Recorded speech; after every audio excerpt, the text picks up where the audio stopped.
transportation for varsity athletes to go play other teams. And he took it out of his own pocket and made sure that every varsity team got to play away games, and he transported them. At a fire at the Winnipeg Golf Club, which he always felt had been set, he suffered a heart attack. He had been chief of the Duns Corners Fire Department, which he had helped found in 1941 for 29 years. He was the only chief at that point. He was the only president that the Southern Firemen's League had ever known. So it was a loss, and I'm sorry, but I always tear up at this. It was only fitting that when he went to River Bend, he went on the fire truck.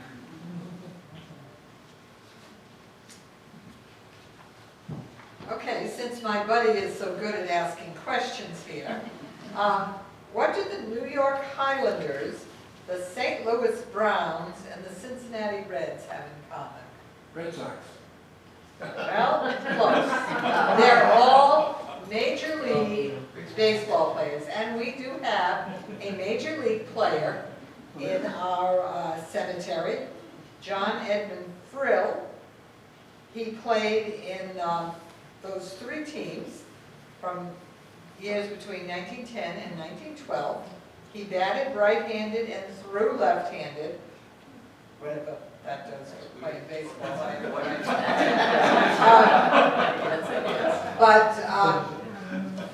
and another interesting fact, another piece of history that comes in here, he died in 1918 during the influenza epidemic. So we have that little piece of history that feeds in with that.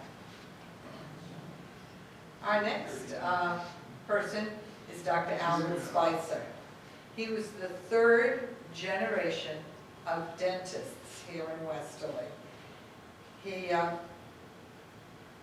His professional life was stellar in town. He was always looked up to as an excellent dentist and took part in all kinds of professional activities. When he retired, it went on to Dr. Hotchkiss and then Dr. Woodward and Kaufman. So that there is a carry-on from his years. But one of the things he did after he retired, he wrote Momentous Events in Westerly, Rhode Island, which is memoirs of his life and his recollections of what happened in Westerly. One of my personal heroines is Anne Schwer. Anne Schwer was a very kind and caring woman. And for me, it's very personal. I can tell you that she was a high school graduate. She studied there for a while to become a nun, then went into the Air Force, and then left both of them and came back to Westerly, was married and raised a family. But she was a true educator at heart. When I was going through a divorce and Charahoe was on split sessions, I decided to send my daughter to St. Michael's School because I didn't want my family split up anymore by split sessions. I wanted us all on the same time schedule. And Anne Schwer was her teacher. And she was the most caring, nurturing, kind woman, not just to my daughter, but to all of the kids. And her philosophy was to teach is to touch a life forever. She was an inspiration not only to her students, but to her fellow teachers. She tried to make a difference in each child's life. Teaching was her life's work and her legacy. She was a member of Immaculate Conception Church, a very devout woman. She received all of her sacraments at Immaculate Conception. And just a kind, sweet lady. Oh, skip a page. My relative here, Julia Smith, is important to us here in the Babcock-Smith house because she lived longer in the Babcock-Smith house than anybody else. She was born here, and she lived here till she died in 1924. She never married. She was involved in the Smith Granite Company in an executive capacity, but women didn't really go into the office. She kind of stayed home and was consulted on the home front. She had the first meeting of the Westerly Historical Society in the parlor of the Babcock-Smith house. So the relationship between the Historical Society and the Babcock-Smith house is lifelong for the Historical Society. And she was also an active member of the DAR. So she was a typical turn of the previous century maiden lady. She had enough resources so she didn't have to work, but she contributed to the town in various ways. And now I have the artists in town. John Francis Grimes was, see, I didn't make a guess that one. A sculptor. When he was a kid, he apprenticed in the granite industry here, and people noticed his skill with modeling clay and with a pencil, and they fostered it with him. So he eventually worked for the New England Granite Company, went to Albany, where he worked as a sculptor and a designer and a stone carver. And then he was 8 years there. Then he went to Europe with his wife, and he visited the museums and the statues and the sculpture, and he became just thoroughly engrossed with art. Came back, established a studio in New York City where he pumped out bronzes.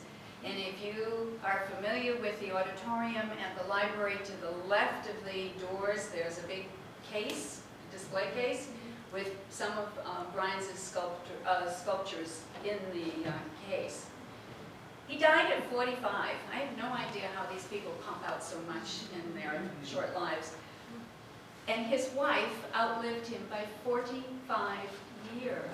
I mean, I just can't imagine, you know, your husband dies at 45 and then you live 45 more. Stephen Maycumber. Excuse me, Ellie, who was the carver, do you know? Of his, Yeah. That stone? That wasn't Bussy, was it? No.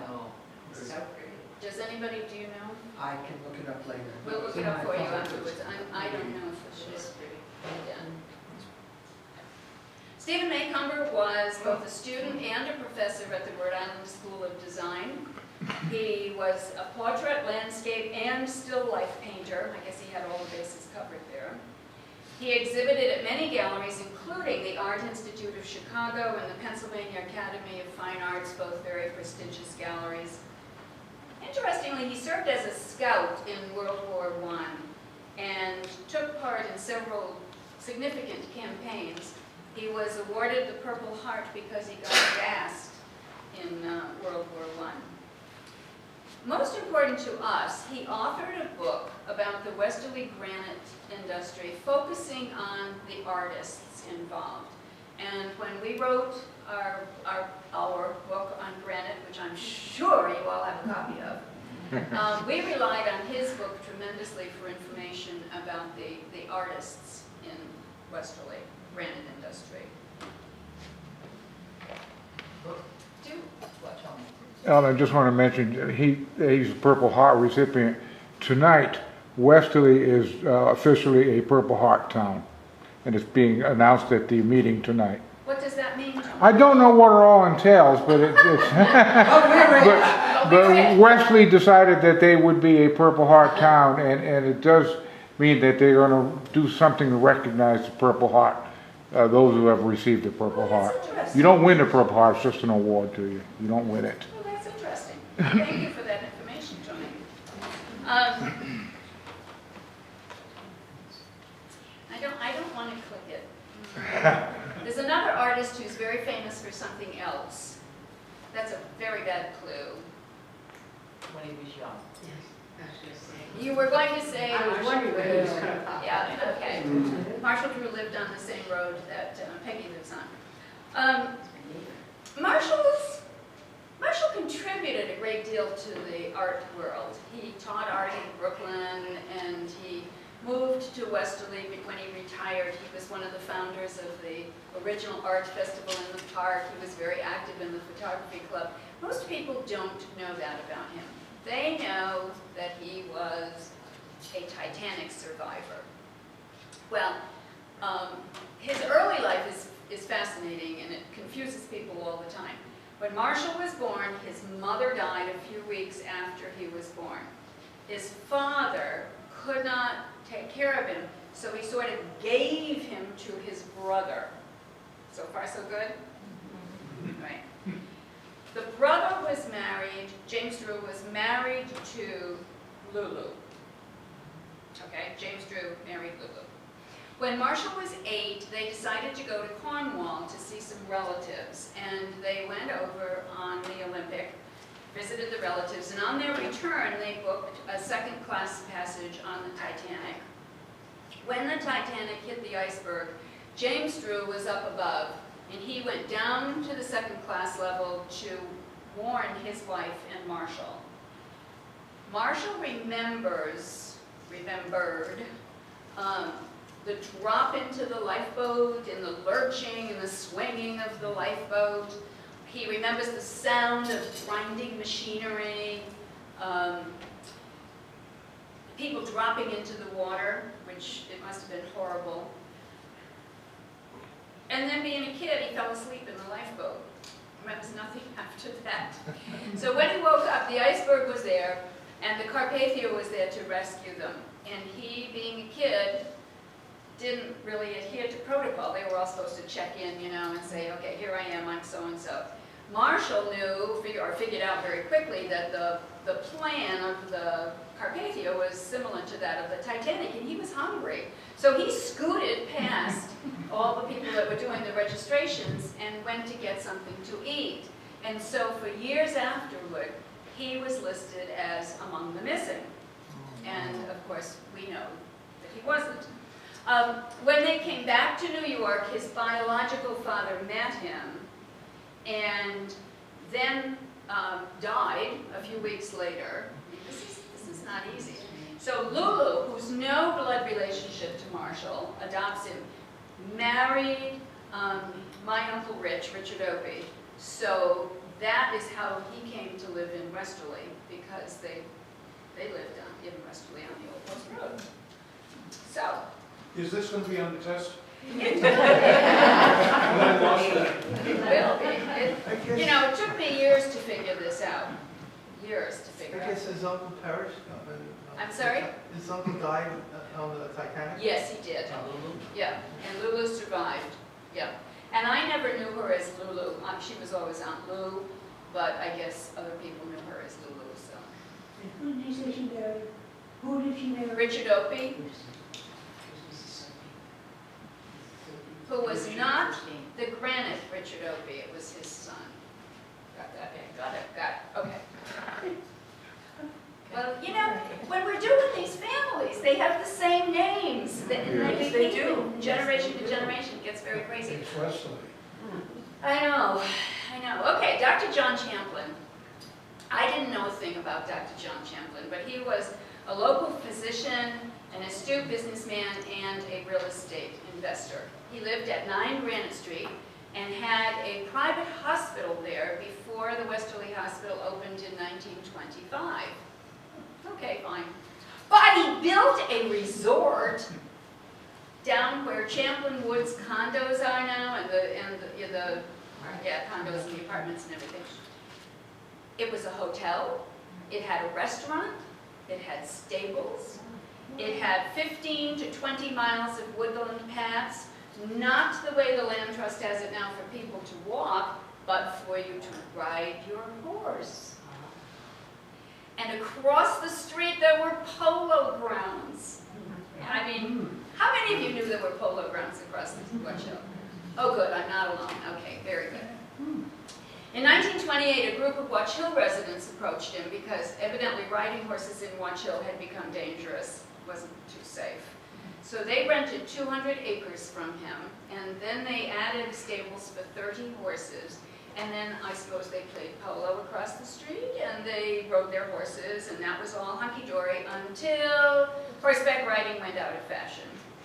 And in 1935, the hotel, or the inn, was leased to Joseph Grills and Dominic Negrelli, who ran it as a hotel and as a restaurant where they served shore dinners and everything else.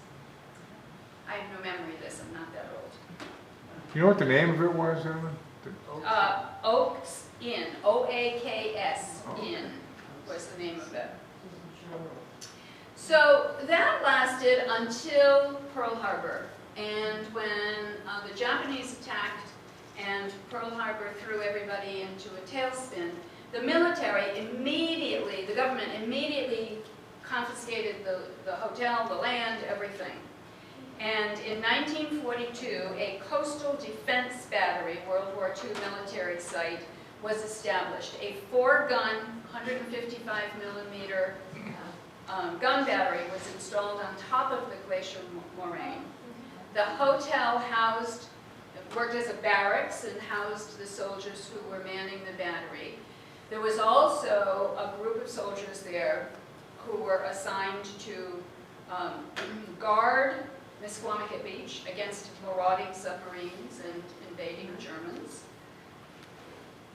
However, a few years later, when they determined that marauding submarines were not going to be a threat to Misquamicut Beach, the property reverted to Dr. Champlin. Eventually, Oaks Inn was torn down, and the land was inherited by the Lathrop family. Remember, the Lathrop had visited his grandparents, Dr. John Champlin. They, in turn, sold it to the Land Trust, and it is now the Dr. John Champlin Glacier Park. So, got that whole story now. But that's only part of what he did. He was responsible for my first job. My first job was telephone operator. Back in the days when the minimum wage was $1, I got $1.10. I thought I was hot stuff, let me tell you. But Dr. Champlin began the first automatic telephone company in the nation where people could dial a number and get somebody on the other end without going through an operator. This was a first for Westerly, first in the nation. It was a big deal. And for years, Westerly was on the forefront of telecommunications like that.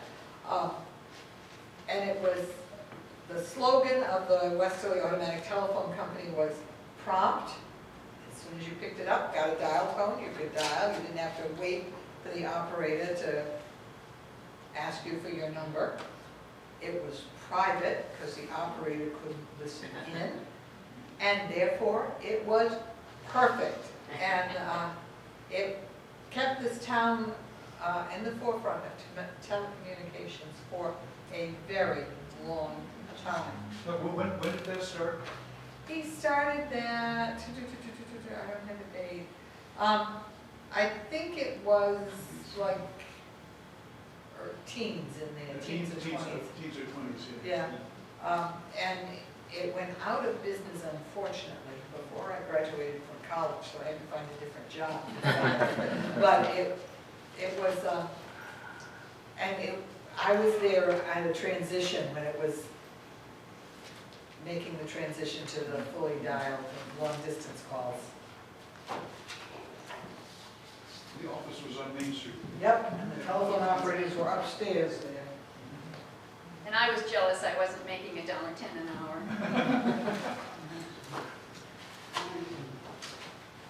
So then we have the Perry family. And like so many of the other people we've talked tonight, the Perry family spans generations. It was hard to pick out one person to talk about. We chose Charles Perry. Thomas Perry was the first Perry to reside in Westerly. He came from Wakefield down to be the CEO of Washington Bank in 1804. That's a long time ago. He was followed by 4 generations of Perrys who served as CEO. And then Harvey, who many of you know, is the 5th generation. He was not CEO, but he worked his entire life at Washington Trust. So who was Charles Perry? Well, first of all, he was a farmer, and he built his farm going from the George C. Moore Company all the way down Beach Street and Margin Street to where Chuck Royce has just refurbished the Kelly's home, and even beyond that where Harvey Perry lives. And it went up the hill, encompassing where State Street School is and where the hospital is. So it was a significantly large farm. He was also a banker. His father died when he was 17 years old.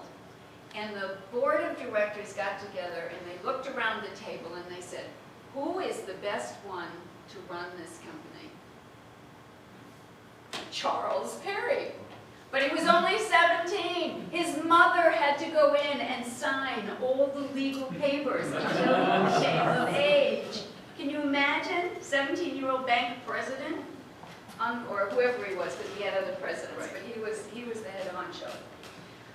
He was also a very strong Quaker, and as such was a big believer in, or big proponent of the anti-slavery movement.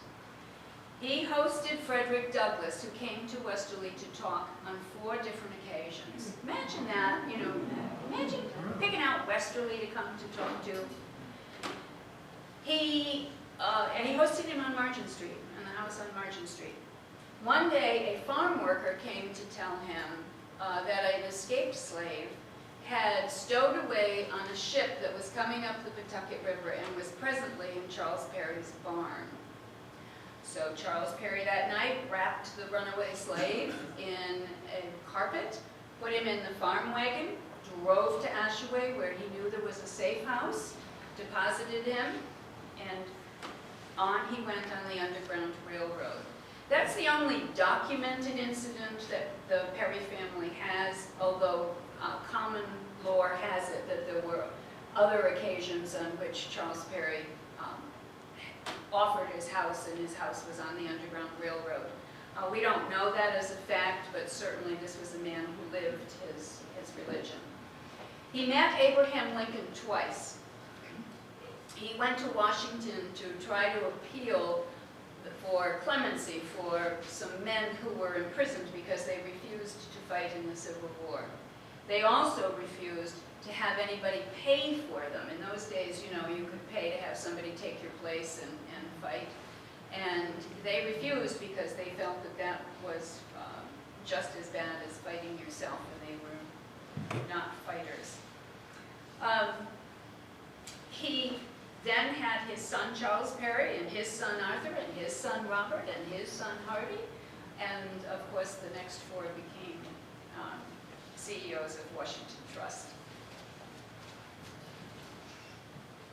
Well, you've heard about bank presidents, senators, representatives, governors, and all kinds of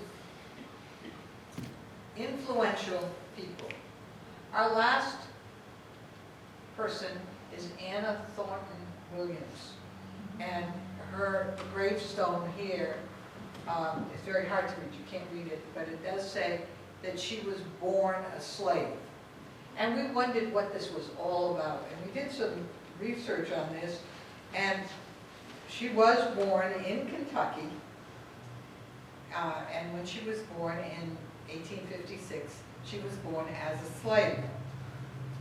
But this is very interesting.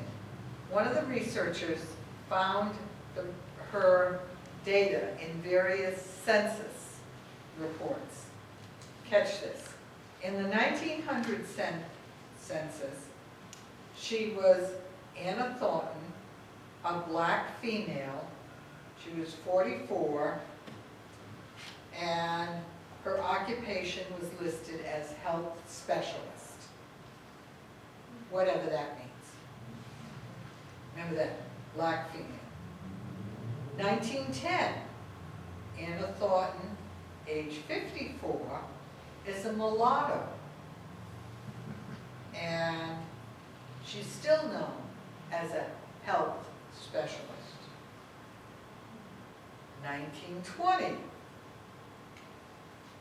By this time, she had divorced the man she was married to. She's 63, and she's white. And was calling herself a dermatologist. And she's still working out of a home here in Westerly on Newton Avenue. In 1930, at 74, she's black, and she's working in the state hospital for mental diseases in Cranston, where she did the mending. Now, there must be a story, I don't know what it means, but let's all imagine. In 1910, she was black. No, 1900, she's black. 1910, she's mulatto. 1920, she's white. 1930, she's black. So I think she must have been a very light-skinned person, so that it depended, it's all in the eyes of the beholder, you know. Some people saw her as black, some people saw her as mulatto, some people saw Must her... have been an advantage to changing all of this. And I just think that's hysterical. In our official census document, she changes that much. But I was always looking for the odd things. Now, she's listed as a physician She, for health. a health specialist, I think she might have been like a midwife, or she had these healing balms and had these home remedies for wound care. That's my guess. I don't think she was academically trained at all. I think it was all folk medicine. But She she's had a on, place on Newton Avenue, let me tell you, 21 Newton Avenue. 21, And across the street from us. so I thank you for coming tonight. I hope there was some parts of it that you enjoyed and learned something new. And on our website, if you want to go find these graves in Riverbend Cemetery, go to our website, and where they have the videos, on that page there's a link you could print out. It'll tell you the section number and show you a picture of the stone that you're looking for. So if you're out and about in the cemetery and you want to look for it, you can get that and print it out. Good news is this is not our last program of the year. In September, Ellen will be doing a program on... Whatever happened to the mural that was destined for the Westerly Post Office? So to get the scoop on that, come back on September I think it's the 15th. 15th. It's a Sunday afternoon Yes. here. And one that I'm very anxious to hear comes up in October, and Brenda is up, and it is...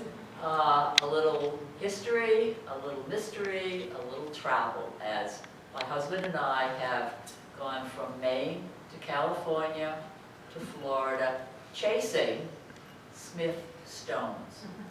They're our monument chasers. And my husband has done incredible research and has come up with some very interesting stories, not so much about the stones, but about the people who either purchased them or who are buried under them. So, hope to see you back from some of these programs come fall. Thanks a bunch. Thank you.